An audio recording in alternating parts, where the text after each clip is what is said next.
As of today, the Las Vegas Aces are in first place, all right, followed by the Minnesota Lynx and the Golden State Valkyries, Dallas Wings, New York Liberty, Indiana Fever in 6th, Atlanta Dream dropped down to 7, and the Washington Mystics rounding out 8th. Now, if the playoffs started today, that would be the playoffs, because as we all know, the top 8 teams, regardless of conference, make the playoffs.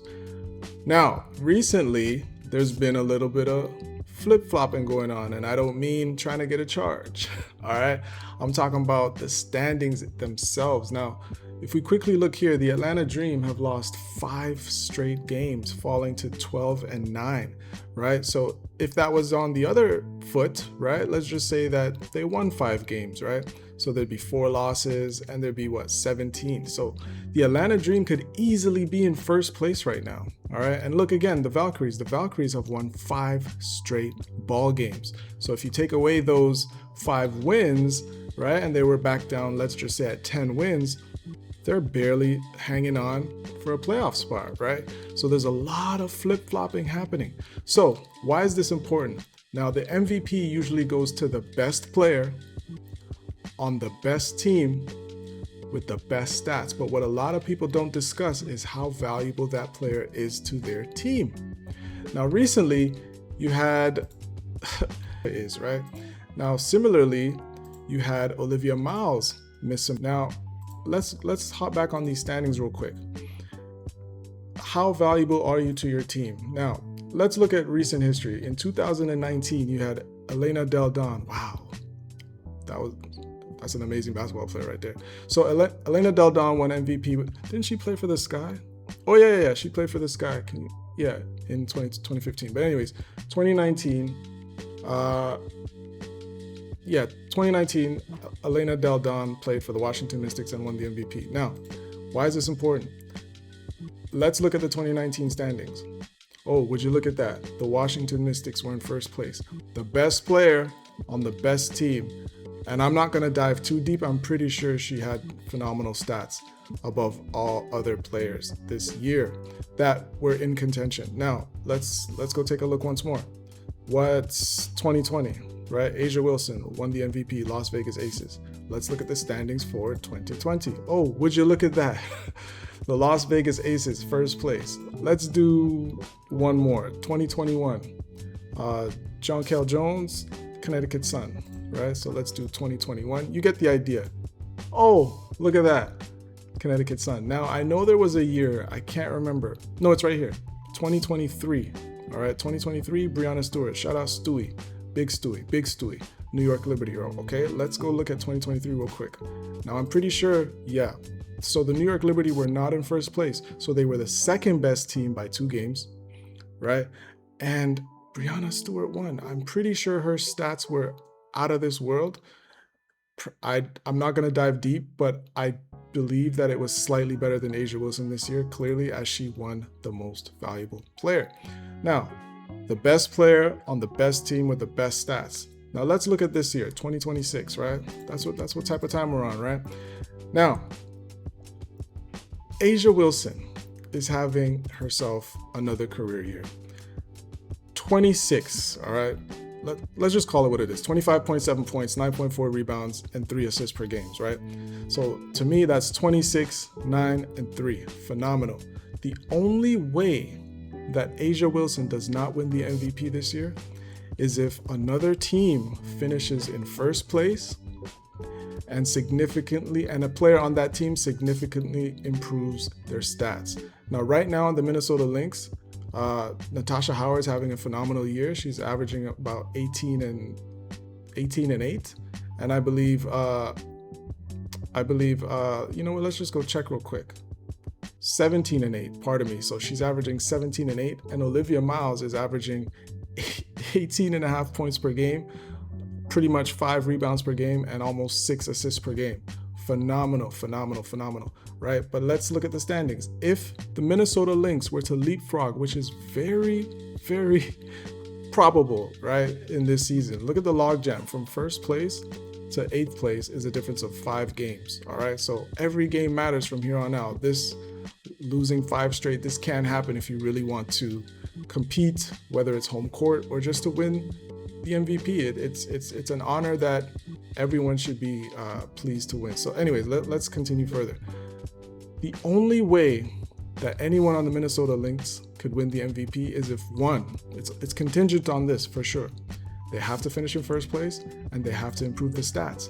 But guess what? If you look at the stats right here, 17-8, it's not as good as 26-10. It's damn near a double-double, right? And if I'm not mistaken, the only players this year that are averaging a double-double are Angel Reese and Jessica Shepard, right? Angel Reese is about 14.9 points and Jessica Shepard is about 14.3 points. So there's a conversation right now saying that Angel Reese should have been a starter in the All-Star game, and they have an argument, right? Let's be real. The stats are very, very close, but you know what? Jessica Shepard has a triple-double this year. She might have two. I know she's got one, but that might be the edge. That was a very impressive triple-double that she dropped. I was actually watching that game. Now, Gabby Williams on Golden State, she's averaging about 15.3 points. Paige Beckers is averaging about 20, just over 20 points per game. Now here's where it gets spicy. If the New York Liberty, currently only 2 games out of first place, if the New York Liberty can finish in first place, Stewie will be the MVP of the 2026 season. The numbers are very close. She's averaging about 5 less points per game. Not even a rebound. What is it exactly? 8.5. About a rebound less, right? And about the same in assists. But it's very important to be in first place as we went through the history, right? And the only deciding factor if you're in second place would be if your stats are just that much better, right? So again, on the Indiana Fever have 3 players that are all-stars that have a case to become, MVP, but I just don't think these numbers will be better than Asia, even if Indiana finishes in first place. Again, the same down here with Caitlin Clark. Is it in view? My head's not blocking it, all right?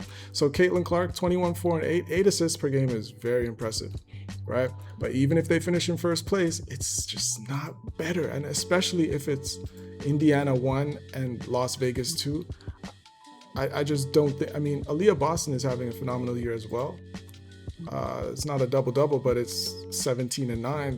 That is impressive. Again, even if they finish in first place, these numbers just do not compare to Asia Wilson. Miss Asia Wilson. Now, let's look at the standings one last time. A team that can cause some serious conversation is the Atlanta Dream, right? Now, again, it's contingent on finishing in first place. However, let's look real quick. Let's take it from the top. We've got Jordan Canada, Ryan Howard, Alicia Gray, Angel Wilson. Angel Reese, right? Keep thinking about Asia Wilson. Angel Reese, Ryan Howard. Now, Jordan Canada's having a good year, not an MVP year in my opinion. Angel Reese, double-double, right up there with Jessica Shepard. Again, I'm just going to say it. If the Atlanta Dream can finish in first place, the only way that Angel Reese can win MVP is if she's averaging 20 and 12. This 14.9 would have to jump up to at least 20 points per game. That's the only way that I can entertain it, because as much as you want to say the numbers are what's in front of you, right? And you're basing it off the numbers and the performance and how valuable are you to your team. If you could lose 5 straight, you could win 5 straight, and you could leapfrog and turn these 12 wins into 17 wins over the course of the next 5 games or so, right? Because let's be honest, there's only about 20 some odd games left. Now, I'll be honest, outside of that, just as it pertains to numbers, no other team has a player that has a chance to win MVP this year. All right, I'm just gonna say it. No one on the Indiana Fever, if the season were to end today, have better numbers than Asia Wilson. Like, this is just outrageous. This is outrageously good statistics. All right. So again, if the New York Liberty can somehow finish in first place, and let's just say Breanna Stewart adds about 2 to 3 points per game, she has a case to get quite a few first place votes for MVP, but it's absolutely contingent on her finishing in first place. All All right. Outside of that, Angel Reese is going to have to add at least 5-6 points per game to this as it stands right now. Now, I don't believe that that'll happen. Again, Paige is having a phenomenal season as well. 20-6 is incredible for a second-year player. But I mean, we're talking about Paige Beckers, man. Paige buckets, peanut butter. What are you talking about, right? But again, if I had to go on the record right now, A'ja Wilson's the MVP. The only person coming close this season is Breanna Stewart. Outside of that, Angel Reese, you're going to have to score at least 20 points per game to make it a debate. Let me know down in the comments below what you guys think. If you guys think that it's even close, if there's even a conversation to be had. And I'll holler at you guys in the next video. Peace.